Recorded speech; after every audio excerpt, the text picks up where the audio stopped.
Bonjour à toutes et à tous. Bonjour, bienvenue à cette nouvelle conférence de l'association Waliske. Nous sommes très heureux d'être accompagnés aujourd'hui par Caroline Grimm et Ellie Hackel qui sont à Paris pour nous parler aujourd'hui. Alors que moi, Yoika, je suis à Buenos Aires, en Argentine. Donc, c'est la première fois que Waliske organise une rencontre avec une distance de 15 000 kilomètres. C'est quand même étonnant ce qu'on peut faire aujourd'hui.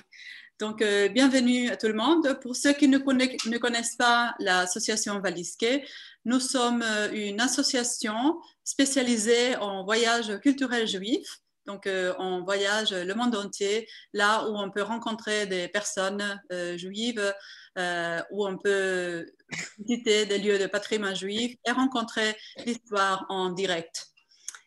Nous avons un site web qui est très simple, www.waliske.com. Caroline Grimm, tu es scénariste, actrice, conteuse radio et réalisatrice de films, et aussi l'écrivain de plusieurs romans, Moi, Olympe de Gouges, paru chez Calman Levy, que tu as adapté et joué au théâtre pendant un an. Churchill Mamonti, paru chez Flammarion, est largement salué par la critique. Et enfin, Vue sur mer, ton précédent roman publié aux éditions Héloïse d'Ormesson. Aujourd'hui, tu nous présentes ton nouvel ouvrage, Ma double vie avec Chagall, paru aux mêmes éditions Héloïse d'Ormesson. Ellie Hackel, bonjour. Tu es ce qu'on appelle un vrai millennial, c'est-à-dire né exactement dans l'année 2000 à Haguenau, non loin du siège du bureau de l'association Waliske où nous sommes, où je serais si j'étais donc en France maintenant. Déjà à l'âge de 6 ans, tu commences à étudier le violon. Tu es diplômé du Conservatoire au rayonnement régional et du Conservatoire national supérieur de musique de Paris. Et tu as créé le quintet Estello consacré à la musique de chambre, avec qui tu vas te produire dans le sud de la France, dans de très beaux lieux. Peut-être tu vas nous dire à la fin où tu vas te produire dans le sud de la France. Et tu as aussi créé le collectif Canaille, un collectif ou Canet. C'est Canet ou Canaille? Canaille. Canaille. Un collectif de musiciens, chercheurs et journalistes visant à promouvoir et à développer l'exceptionnel héritage de la musique traditionnelle volcanique. Donc, bonjour à tous les deux. Nous sommes très, très heureux de présenter ces romans. C'est la première fois que nous présentons un livre dans ces formats. Ça a été une belle aventure que nous avons préparée depuis plusieurs semaine avec l'idée de Katia Joffo que nous saluons ici.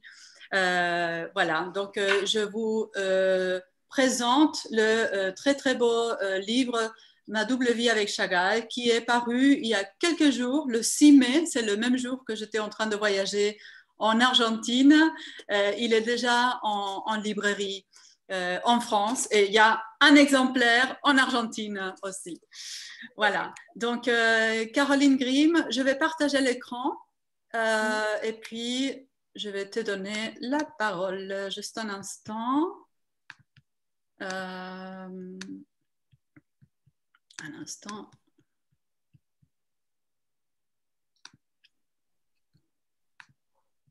Voilà. Attention à vos micros, s'il vous plaît. Ah oui.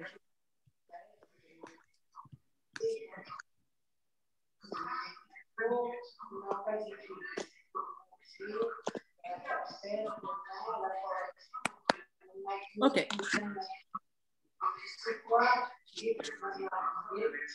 Caroline, je crois qu'il y a des micros encore ouverts, il me semble. André, il faut que tu t'occupes de couper les micros si tu veux bien.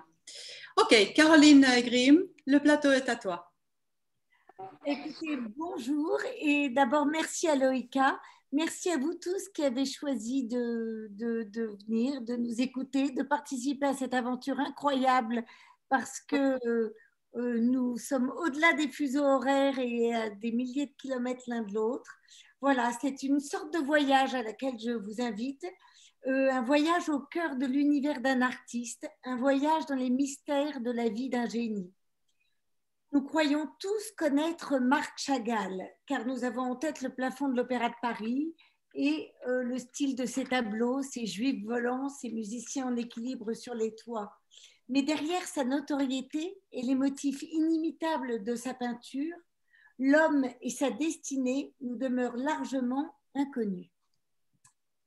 Marc Chagall a vécu jusqu'à l'âge de 98 ans, le pinceau à la main.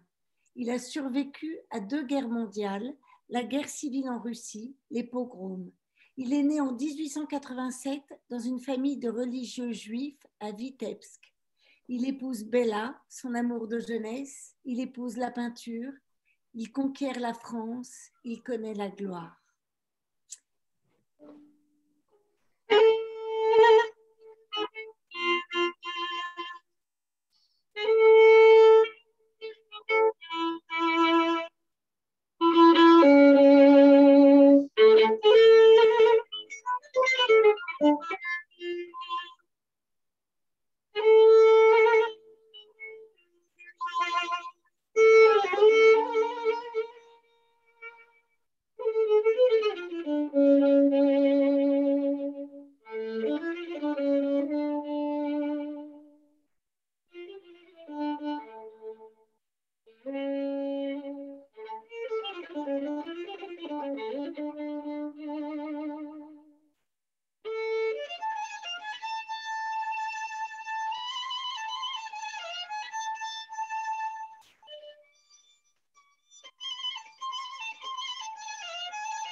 Nous allons voyager dans l'univers incomparable de cet artiste de génie qui a érigé la beauté, la couleur et l'art en rempart face à l'adversité.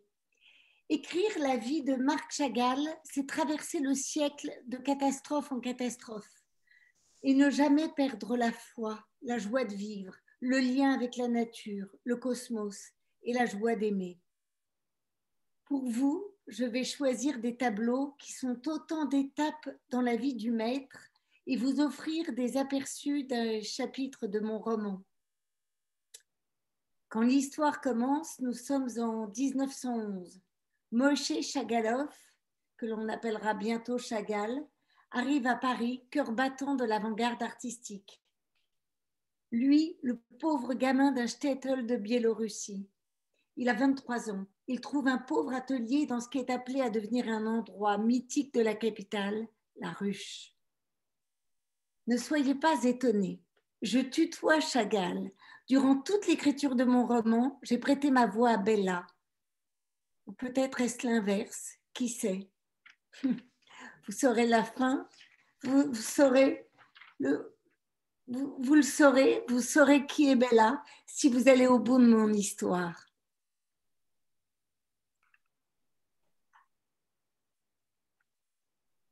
Par le plus grand des hasards, ou plutôt par la grâce du Très-Haut, tu déniches un atelier plus grand et moins cher dans un phalanstère d'artistes, près des grands abattoirs de la rue de Vaugirard. Tu occupes un des 12 ateliers de la Rotonde, là où se retrouvent les plus pauvres. Chaque atelier a la forme d'un trapèze s'élargissant vers l'extérieur. Une unique et large fenêtre ouvre sur le ciel, c'est poétique. Au-dessus de la porte, une soupente avec un lit. L'espace principal étant dévolu au travail. Le mobilier se réduit à une table ronde, un réchaud à gaz sur une planche, un poêle Godin et un sac de charbon. Tu n'as rien, mais par la seule magie de ce lieu, tu as tout. L'endroit est crasseux, pue l'humidité et les ordures, l'eau goutte du plafond. Pourtant, Dans chacune de ces chambres exiguës, en ces confins désolés de la ville, il y a un sculpteur, un peintre, un acteur venus du monde entier et dont certains passeront à la célébrité. Il y a des fous aussi, comme ce Polonais habillé en cow-boy qui passe ses nuits sur le toit de la rotonde à crier « Moi génie !» et des personnages douteux, des bourdons, comme les appelle le maître des lieux, Alfred Boucher. Beaucoup des occupants sont tes compatriotes, des Juifs venus de la Grande Russie. Vous êtes les plus nombreux ici parmi ceux venus de l'Europe de l'Est. Certains, comme le sculpteur Ossip Zadkine, ont fréquenté les mêmes académies d'art que toi, mais vos affinités s'arrêtent là. Né avec une cuillère en or dans la bouche, tu lui reproches son arrogance. Oh, ce n'est pas de l'envie de ta part, non, ni de l'amertume, simplement un désir d'humanité. Tu aimes les généreux. Toi, tu ne possèdes même pas un chevalet. Et c'est tant mieux. Les dimensions de ce nouvel atelier, la hauteur de plafond, te permettent de t'attaquer enfin au véritable grand format, en peignant sur des draps tendus à même les murs. Tu travailles comme un fou, dors le jour et peins la nuit, dans la proximité sinistre des abattoirs de la rue de Vaugirard. Tu as retrouvé les vaches, ton totem. Ici, comme chez ton grand-père le boucher, on les tue. Et d'ailleurs, on ne fait que ça, les tuer. Or, pour toi, la vache est sacrée. C'est une figure maternelle, nourricière, consolatrice et protectrice. Les entendre beugler dans la nuit t'arrache le cœur. Tu as l'impression que l'écho des pogroms se poursuit. Alors tu les peins comme un sorcier les ressusciterait. Elles hantent tes toiles. Si tu vis à part de la communauté, tu ne vis pas en reclus pour autant. Chaque jour, tu vas puiser ta dose d'inspiration dans les rues de la ville, admirer la tour Eiffel, te promener au jardin du Luxembourg, sur le parvis de Notre-Dame, tu te fonds parmi les Parisiens. Et chaque nuit, tu travailles dans la fièvre, seul dans ton atelier devant ta lampe à pétrole, pendant que les autres font l'amour ou la fête. Ta lampe brûle et toi avec elle. Parfois, tes camarades jettent des chaussures contre ta fenêtre éclairée pour se moquer de toi. Imperturbable, tu peins comme tu respires, jusqu'à ce que la nuit le cède au jour. Travailler pour toi n'est pas un labeur, c'est un sacrifice au sens étymologique, ce qui rend ton art sacré. L'heure n'est plus au découragement. Tu veux être prêt pour l'exposition publique annuelle présentée au Salon des Indépendants qui se tiendra au printemps. Tu peins sur des draps, des tissus achetés au poids au bon marché. Ainsi naissent à la Russie, aux ânes et aux autres, où une laitière telle une messagère céleste arrive des hauteurs pour traire une vache d'un rose éclatant et dédiée à ma fiancée. Ton tableau le plus intense, le plus érotique, où une femme à la tête tordue, flottante, crache dans la gueule d'un taureau qu'elle étreint, tandis que dans la folie du moment, une lampe à pétrole se fracasse. C'est ton nouvel ami Blaise Sandrars qui trouve ces deux titres, comme bien d'autres d'ailleurs. À des milliers de kilomètres, le souci de ta reconnaissance taraude la jeune femme aux boucles brunes, aux boucles noires, aux yeux de braise qui attend avec impatience tes toiles expédiées de Paris. De ton succès, votre amour dépend. Bien sûr, il s'agit de convaincre ses parents, mais la vraie question de son tourment est de savoir comment tu pourrais vivre autrement. La peinture est ton absolu, comme tu es le sien. Peu importe qu'elle ne t'ait pas vu depuis 2 ans. Peu importe que tu répondes peu ou mal à ses lettres, elle est ta destinée, elle n'en doute pas. Elle ne connaît rien encore de ton travail récent. Elle a juste eu écho de l'aura dont tu jouis auprès de certains critiques à Paris.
En janvier, au lendemain d'un réveillon triste et gris, Bella affronte la neige pour se rendre seule à Saint-Pétersbourg. Elle veut aller voir par elle-même tes dernières toiles lors de l'exposition du monde de l'art. Sur place, loin de se laisser dominer par la déception quand elle constate que tes peintures ne sont même pas exposées, elle exige du commissaire qu'il lui montre les tableaux refusés. Impétueuse Bella, elle ne sait pas ce qui l'attend. Face à la puissance de tes grands formats, elle recule d'effroi. Magie, sorcellerie de la peinture. Devant l'autoportrait aux 7 doigts, elle est déchirée, elle souffre, elle se sent dépossédée, reniée. Qui est ce jeune inconnu prétentieux qui se prend pour Dieu, qui est devenu le jeune amoureux transi né du mauvais côté du fleuve? La sensualité, l'incongruité du tableau dédié à ma fiancée lui fait fermer les yeux, elle se sent outragée. Comment oses-tu? Une femme avec un taureau? Une femme si ouvertement charnelle? Elle peut désormais mesurer le fossé qui vous sépare et combien se sont relâchées tes mœurs ainsi que les liens qui te rattachent à la Russie. Elle vacille, le doute l'étreint. Non seulement elle comprend les critiques des organisateurs, mais elle les rejoint. Puisqu'elle t'a bel et bien perdu, elle t'écrira ce qu'elle pense sans détour. En relisant la lettre enfiévrée que Bella t'a envoyée cet hiver, tu fonds devant tant de preuves d'amour et sa peur de te perdre. Cette jeune fille de bonne famille, si sage en apparence, n'a pas hésité à braver seule tous les interdits pour aller voir tes tableaux à Saint-Pétersbourg. Et non seulement elle les a vus, mais ils l'ont effrayée, sinon offensée. Elle se débat dans ses émotions contradictoires quand tu luttes pour survivre misérablement. Toi qui te sens minable, à côté de peintres ou d'écrivains au succès enviable, une femme à l'autre bout du monde te reproche ton excessive assurance. En prenant en considération quelques-unes de ces critiques, d'un geste résolument moderne, tu as choisi la nappe damassée qu'elle t'avait offerte le jour de ton départ pour y peindre le violoniste en verre. Avec son visage vert et son pied énorme qui bat la mesure sur le toit d'une maison de Vitebsk, c'est tout le bonheur et la nostalgie qu'éveille en toi le village de ton enfance qui semble danser sous tes yeux. Chagall connaît son premier succès international cette année-là, à Berlin, lors d'une exposition personnelle d'une centaine de ses toiles dans une célèbre galerie. Il peut enfin revenir à Vitebsk, auréolé de ses premiers succès. Il peut enfin demander la main de sa fiancée, Bella. Hélas, le monde bascule. La Première Guerre mondiale est déclarée.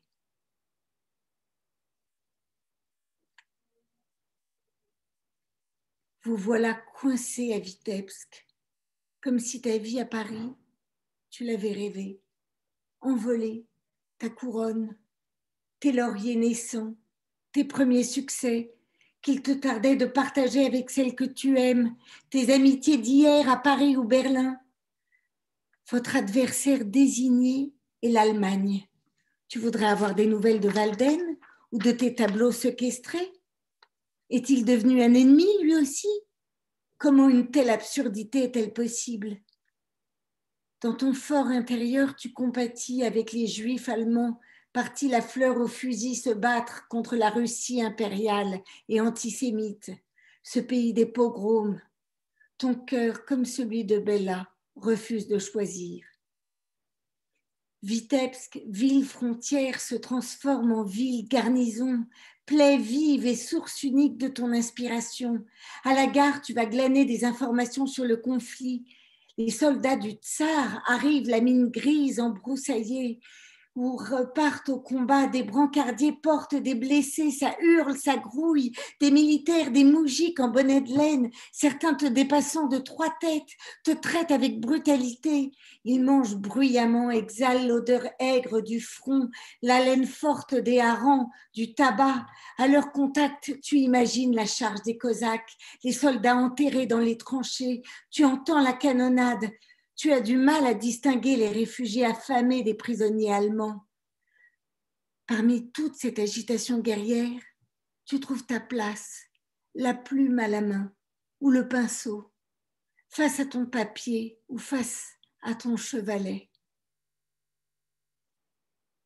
Bella te soutient de son mieux et vient te voir une fois par semaine. Elle t'apporte de la nourriture et les fournitures qui te manquent. Elle ne peut que te rejoindre dans l'humanisme dont témoignent tes tableaux. En grande admiratrice de la Révolution française, elle est ulcérée par l'injustice, la misère sociale qui sévit dans votre pays, la vie opulente des uns au détriment de la survie des autres. Et elle est bouleversée par la multiplication des pogroms. Elle se demande si elle connaîtra un jour une société moins antisémite. Guerre ou pas, ce pays doit craquer.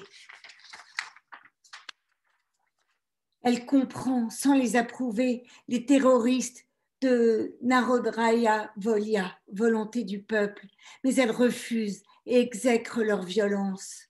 Néanmoins, certains soirs, elle se surprend à souhaiter que la colère gronde et fasse couler le sang des puissants, renverse les couronnes et nettoie tout sur son passage.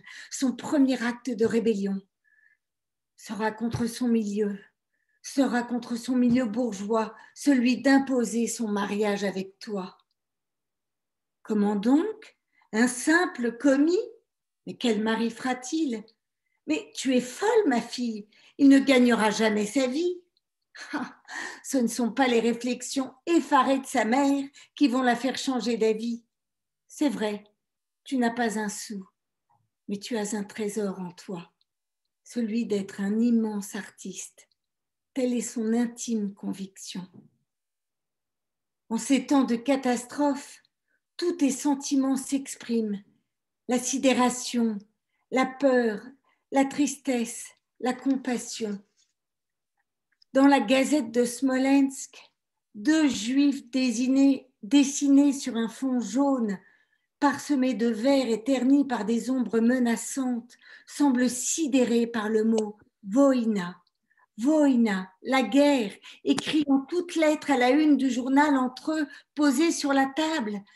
Le plus jeune, vêtu à l'occidental et coiffé d'un chapeau melon, est gagné par la panique. Celui qui lui fait face, archétype du vieux barbu en costume traditionnel, arbore l'air songeur et soucieux de nos grands-pères, pères et oncles, ces anciens qui ont connu de terribles pogroms et redoutent l'éternel retour de la souffrance et des hostilités pour leur peuple. Hélas, chez nous, comme dirait ma grand-mère, les pessimistes ont toujours raison.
La Russie franchit encore un palier lorsque le grand-duc Nicolas Nikolaïevitch, commandant suprême de l'armée impériale et antisémite notoire, accuse d'espionnage près d'1 million de juifs vivant aux frontières de la zone de résidence, à des centaines de kilomètres de Vitebsk. Leur crime? Parler le yiddish, dont les sonorités sont trop proches de l'allemand. Ils n'ont que 24 heures pour quitter leur logis sous peine de mort. Des vieillards sont jetés à la rue, errent sur les chemins, accablés par le soleil et le poids de leurs baluchons sur l'épaule. Ces hommes privés de terre, ruinés, contraints à la mendicité, pourchassés par le pouvoir, tu aimerais les transposer dans tes tableaux pour les mettre en sûreté. Ces pauvres hassidim, tu les reçois chez toi, tu les invites à se réchauffer autour de ton samovar, leur offres un morceau de pain. Une fois qu'ils sont assis, tu les interroges et leur restitues leur grandeur en les fixant sur la toile pour l'éternité.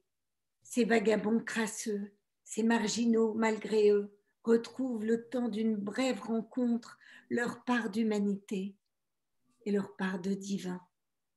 C'est le juif en vert, le juif en rose, le juif en rouge, des figures symboliques, transcendées, modernes, distordues, irréalistes, chacune déployant sa tonalité propre. C'est le marchand de journaux, ce portrait d'un homme au visage anguleux, au regard implorant, qui sous un ciel écarlate s'avance sur une route obscure pour offrir les terribles nouvelles du jour. Ce sont des anges au sens biblique du terme, des messagers. Leur visage tragique, ravagé par les rides, ne nous annonce rien de bon. L'heure est à la catastrophe. Un matin, tu racontes à Bella que l'un d'eux est entré dans ton atelier et s'est installé en silence devant le samovar. Pris d'une subite inspiration face à cette douleur sans voix, ce désespoir écrasant, tu lui recouvres les épaules du vêtement de prière de ton père, étends le talit comme une caresse sur son dos voûté. Le juif en noir et blanc. Ce sera ton tableau le plus spirituel et l'un de tes préférés. Par prudence, tu le conserveras des années sous votre lit avant de le vendre à un collectionneur. Ton style figuratif allie les courants artistiques de l'époque et le chaos de l'histoire. Là où d'autres peintres, tes compatriotes, obnubilés par la révolution industrielle et les charmes de l'avant-garde, les charmes avant-gardistes de l'abstraction, là où ils ne voient que bois et acier ou formes géométriques, toi, tu vois des hommes, des larmes et du sang. Encore une fois, ta peinture est prémonitoire. Ces vieux juifs vont disparaître bientôt, à jamais de la zone de résidence. Et bien des années plus tard, c'est tout votre monde, vos rituels, vos coutumes, vos livres, vos maisons de bois, vos ghettos qui partiront en fumée. La figure emblématique, le juif franc avec son baluchon sur l'épaule, sa casquette mitée, sa canne, vole lui pour toujours au-dessus de Vitebsk.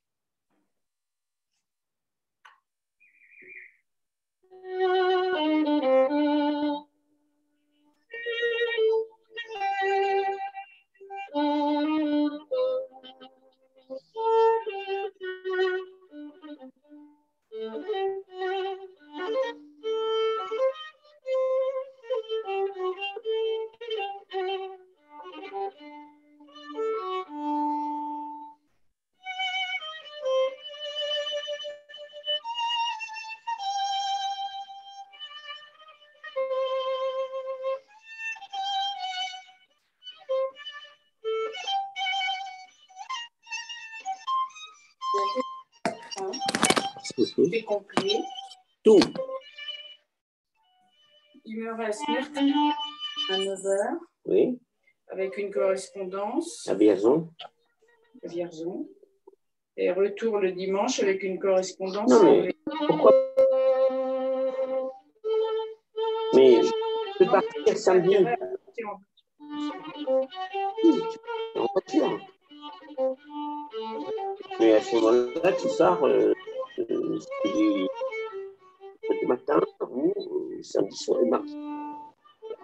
Mais mardi soir. Ben, je ne sais pas. Tu as mis temps, mardi soir.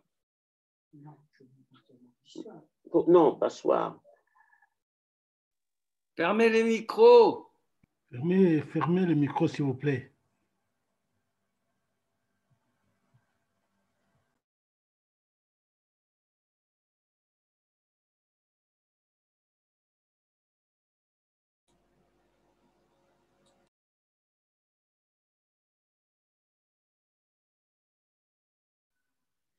Elie, excuse-nous, est-ce que tu pourrais répondre, s'il vous plaît? Il y a quelqu'un qui a acheté un billet de train au milieu de notre belle conférence, s'il vous plaît.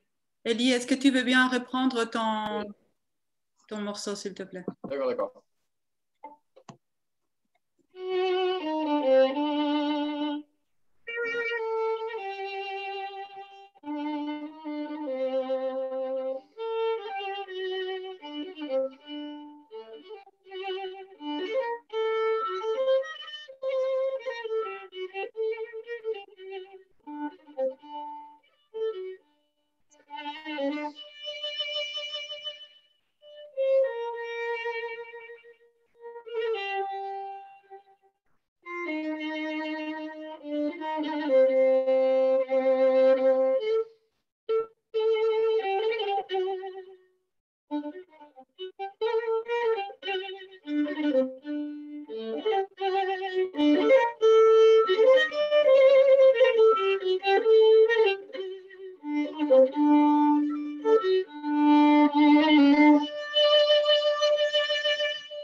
Caroline, on ne t'entend pas.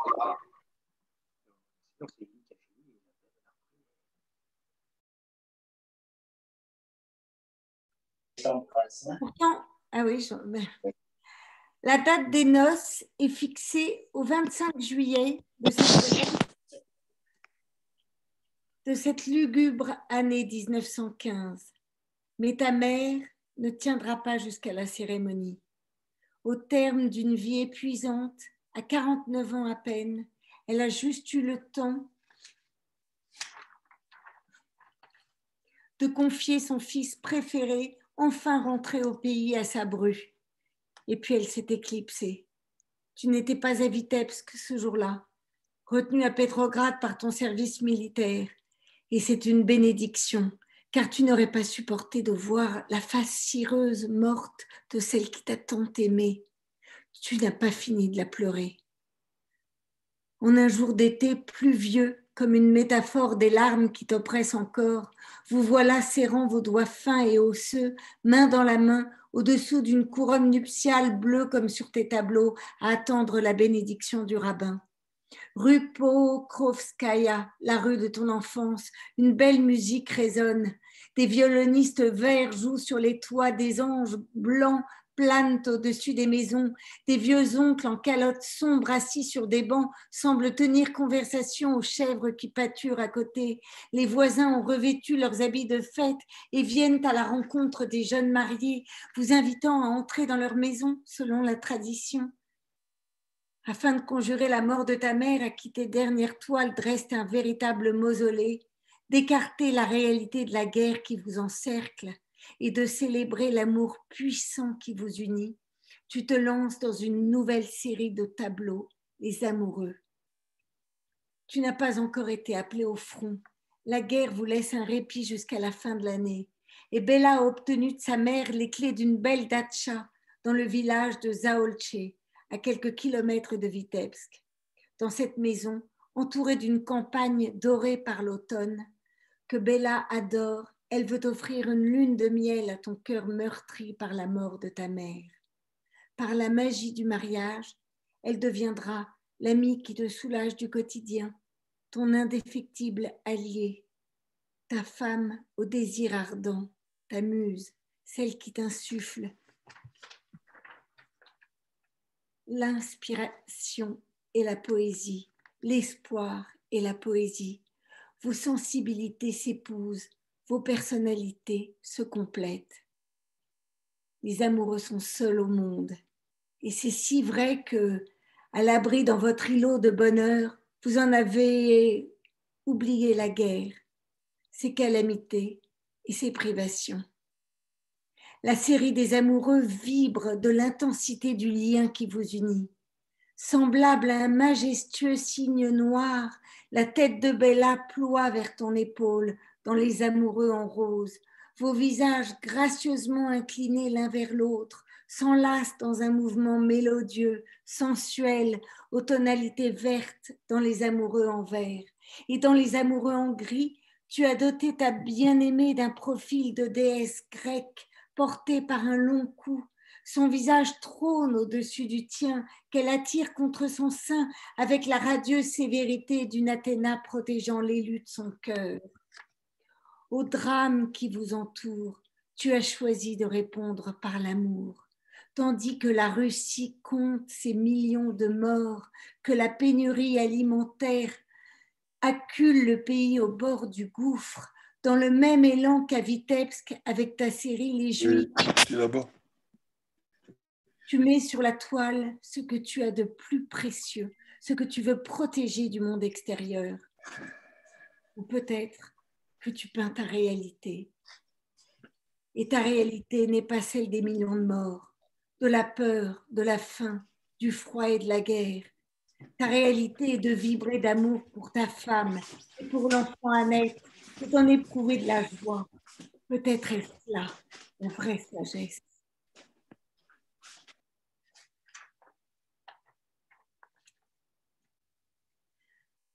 Dans les portes du cimetière, tu représentes le petit cimetière de Vitebsk, là où est enterré ton grand-père, avec ses deux piliers à l'entrée évoquant des rouleaux de la Torah. Dans ce tableau crépusculaire, tout est en mouvement et rappelle les formes abstraites et animées de Malevitch. Sur le portail est inscrit en hébreu la prophétie d'Ézéchiel. Ô mon peuple, je vais ouvrir vos tombeaux, je vous ferai sortir de vos sépulcres et je vous ferai entrer dans la terre d'Israël. En plein effondrement de l'Empire, ces mots te paraissent coïncider avec les rêves et l'aspiration spirituelle des révolutionnaires. Tu célèbres l'émancipation des Juifs grâce à la révolution bolchevique et la date de la déclaration Balfour qui leur accorde enfin un foyer en Palestine. D'ailleurs, ton ciel bleu et blanc reprend les couleurs du drapeau sioniste. Cette période est propice aux chefs-d'œuvre joyeux, mystiques et fous, amoureux. Ils sont ta réponse cinglante et triomphale à ceux qui voulaient t'éclipser. Dans la promenade, tu tiens Bella par la main, tel un drapeau flottant. Dans sa robe légère et heureuse, elle défie les lois de la pesanteur.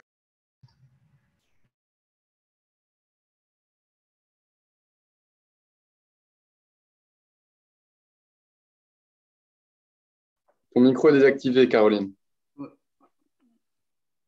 Putain, mais toutefois, Caroline, chaque... Pardon, excuse-moi. Caroline, est-ce que tu pourrais reprendre à partir de la promenade?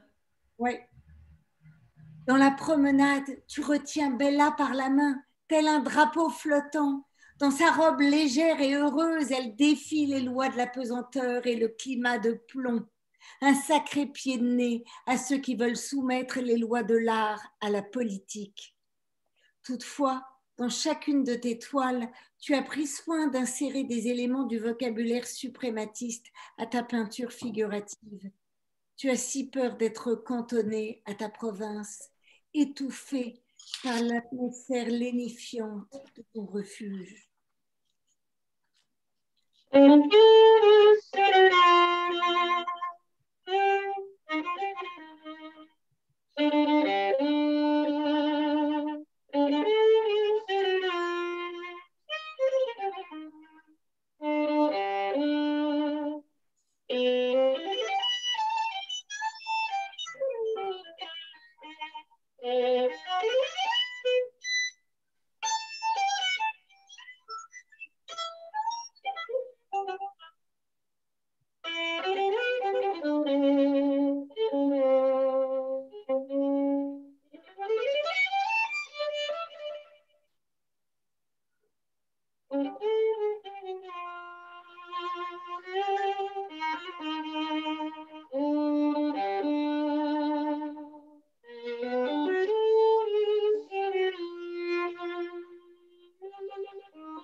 Il t'arrive également de peindre en pleine nature et en public, ce qui n'est pas dans tes habitudes, mais que permet la présence bienveillante de Penn, ton ancien professeur, qui te protège des curieux. Tu reprends les thèmes judaïques qui te sont chers, notamment la chèvre et le coq, en t'emparant des outils de l'art nouveau pour représenter la rivière et ses berges. La menace plane sur ta série de maisons branlantes et colorées, ou sur certaines de tes scènes de village. La pression des événements, ton incertitude face à l'avenir, imprègnent aussi le portrait en pied que tu fais de ta femme dans Bella au col blanc. Vêtue de la même robe noire à col en dentelle que dans l'anniversaire, elle surplombe Vitebsk dans un corps puissant et mince de déesse antique. Devant le ciel bleu, rythmé par des nuages blancs d'inspiration cubiste, elle se mue en icône protectrice, figure de la maternité souveraine. La tête penchée vers toi, le regard grave, Bella semble réfléchir au malheur qui frappe le pays, tout en veillant sur vous deux, minuscules, qui jouez dans le jardin émeraude, où tu apprends à marcher à la petite Ida. Un jour où Bella enjambe ta fenêtre pour t'apporter un nouveau bouquet, tu veux saisir cette vision d'elle en plein vol. Non, ne bouge pas, reste où tu es. Tu te jettes sur ta toile avec tant d'impétuosité qu'elle en tremble sous tes doigts. De ton pinceau jaillit la couleur, rouge, bleu, blanc, vert. Soudain, tu prends ton élan et tu soulèves Bella du sol, comme si vous pouviez vous évader de cette petite chambre trop étroite pour vous deux. Tu te penches à son oreille et lui chuchotes quelque chose. Bella écoute ta voix souple et profonde qui chante, la berce et la délivre. Les murs où sont accrochés ces châles chamarrés tournent autour de vous et vous donnent le vertige. Ensemble, vous montez vers le plafond décoré, vous volez main dans la main jusqu'à franchir la fenêtre. Un nuage cotonneux et un morceau de ciel bleu pâle vous attendent. Vous appellent, vous survolez les prés fleuris, les palissades et les isbas. Aux volets fermés, les champs et les églises, tu tiens tendrement Bella dans tes bras. Tu veux la sauver, l'emmener hors du monde. Cet instant magique, c'est l'anniversaire. Dans ce tableau, tu déclares à l'univers entier que rien ne compte plus que ton amour pour elle. Double portrait au verre de vin fait partie de la collection permanente du musée Beaubourg. C'est le jour de vos noces.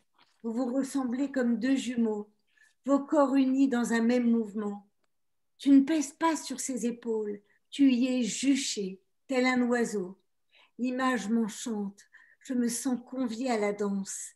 Bella porte une robe de mariée blanche déchirée à la poitrine et toi, dans ta veste pourpre, joyeux, enfantin, ivre d'amour et d'alcool, tu trinques avec les anges. Ton verre de vin à la main, tu fais le lien entre le ciel et la terre. Tu attires Bella vers le haut, tandis qu'elle marche sur l'eau. Ton regard l'éclaire, la porte vers les cieux. Ton âme vibre la joie, l'amour. Et moi, face à ce spectacle, je me confonds avec elle, Bella. Ma vraie vie est ici, ma vraie vie est ailleurs. Je suis Bella d'hier et d'aujourd'hui. Je te suis.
Un grand bravo à Ellie. Bravo. C'est magnifique d'avoir pu faire cette conférence. Juste un instant, il y a quelqu'un qui... Michel Blum, voilà. On a coupé le son de Michel Blum. Sur un 24 ce soir, Jérusalem, de nouveau au centre. Voilà. Un grand merci à Caroline Grimm pour cette extraordinaire conférence. C'est très, très beau texte. Ça nous donne une seule envie, c'est d'aller dans les librairies, aller acheter ce livre qui se trouve donc disponible depuis jeudi dernier. Je vais juste arrêter le partage pour qu'on puisse se voir. Voilà. Le livre ressemble à ça. Il est déjà à Buenos Aires, mais aussi près de chez vous, tout autour de la France. Un grand merci à Elie Hackel. C'était merveilleux, vraiment un grand bravo. Très bien. Ça nous donne aussi une seule envie, c'est de t'écouter en vrai. C'est vrai que le son ne te rendait pas justice, mais voilà, ce sera bientôt en vrai. Ce serait vraiment super de pouvoir organiser une rencontre en vrai entre Caroline et Elie. Voilà, ça serait très très beau. On a tous hâte de pouvoir nous retrouver en vrai. Je suis sûre que Elie a aussi envie de rencontrer un vrai public, de jouer, voilà, pour en dehors de chez lui. Donc c'était un vrai plaisir d'organiser cette rencontre. Comme nous sommes très nombreux, je vais vous demander de continuer à garder vos micros coupés si vous voulez bien, sauf si vous avez une question pour nos amis. Si vous pouvez aussi écrire vos questions dans le texte que se trouve à droite. Voilà, donc coupez vos micros si vous voulez bien, mais si vous avez des questions, le plateau est à vous.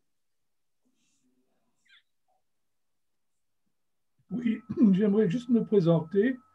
Je suis le petit-fils de Kalman Levy. Ah. José, bonjour, à Portugal, et vous gériez le... J'ai ici une dédicace de Chagall, qui était son éditeur, à Robert Kalman Levy, qui était mon grand-oncle. Voilà. Oh! Et moi, j'ai publié Olympe de Gouges, moi, Olympe de Gouges, chez Kalman Levy. Oui, j'ai compris. Une très belle maison d'édition. Ah. Oui, elle continue. Elle s'est achète maintenant, mais elle continue. Et qu'est-ce qu'ils ont publié de Chagall, en fait? Ils ont publié quel livre de Chagall? Ils ont publié des dessins. Ah, des dessins. Oui. D'accord. Bonjour José, qui est président, je pense, de la communauté juive de Lisbonne, n'est-ce pas? Oui, exactement, oui. Voilà, nous avons échangé plusieurs fois. Chagall est passé par Lisbonne avec Bella, lorsqu'ils sont passés par Lisbonne sur les États-Unis en 1942, je crois. Et ils sont passés par Lisbonne.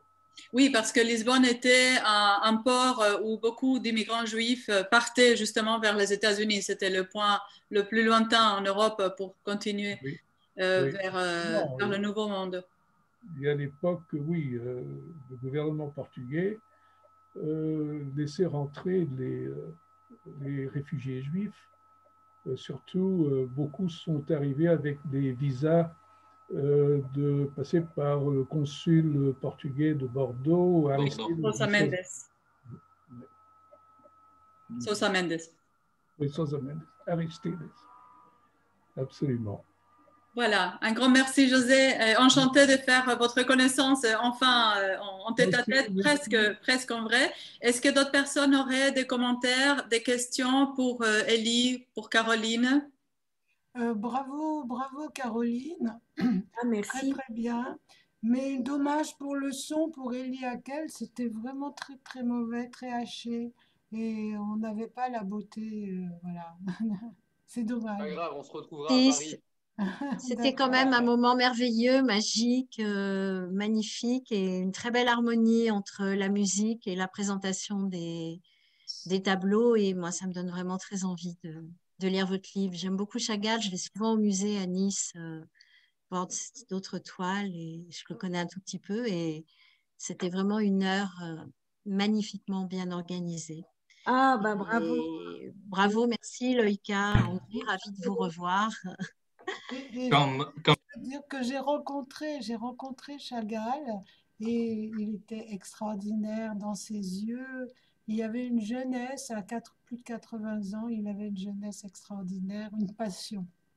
Et vous avez bien transmis ça dans votre livre. Merci. Merci. Je peux vous dire que d'abord, c'est un projet que je porte en moi depuis 20 ans et c'est suite à un coup de foudre amoureux que j'ai eu pour un tableau de Chagall, mais vraiment. Et en sortant de l'exposition, je croise le regard de Chagall dans une photo en noir et blanc et voilà, j'ai un coup de foudre pour ce peintre. Ça faisait 20 ans. Et là, l'année que j'ai passée avec lui à l'écrire, et une année en confinement en plus souvent, ça a été merveilleux. Voilà. C'est vraiment le premier livre qui m'apporte autant de joie à l'écrire parce que Chagall est un maître de joie, en fait. C'est quelqu'un qui... Ça ne m'étonne pas que vous me disiez qu'il avait l'œil pétillant, qu'il était... il est plein d'amour de la vie, et puis d'une certaine, il est habité par, il est mystique. Moi, il a approfondi mon mysticisme. Voilà. Merci beaucoup. Maurice Vinitsky nous montrait tout à l'heure un autographe. Maurice, tu veux bien rallumer? Maurice Vinitsky, si vous n'étiez pas là, regarde. On a fait une magnifique présentation avec Maurice Vinitsky à Nice. J'ai une dédicace de Marc Chagall et Goulandris. Voilà. Super. Marc Chagall, 1974. Et Goulandris. Magnifique. Goulandris, c'est... Celui qui a fait le musée des Beaux-Arts à Athènes. D'accord. Bravo. Avec la famille et Madame Bella et Marc Chagall. Voilà. Bravo. J'ai adoré vous écouter la dernière fois. Oui. Voilà. Il faut un souvenir. Un bon souvenir. Magnifique. J'ai rencontré Chagall à la Pinède Gould, Madame Gould à Juan-les-Pins. Super. Bravo.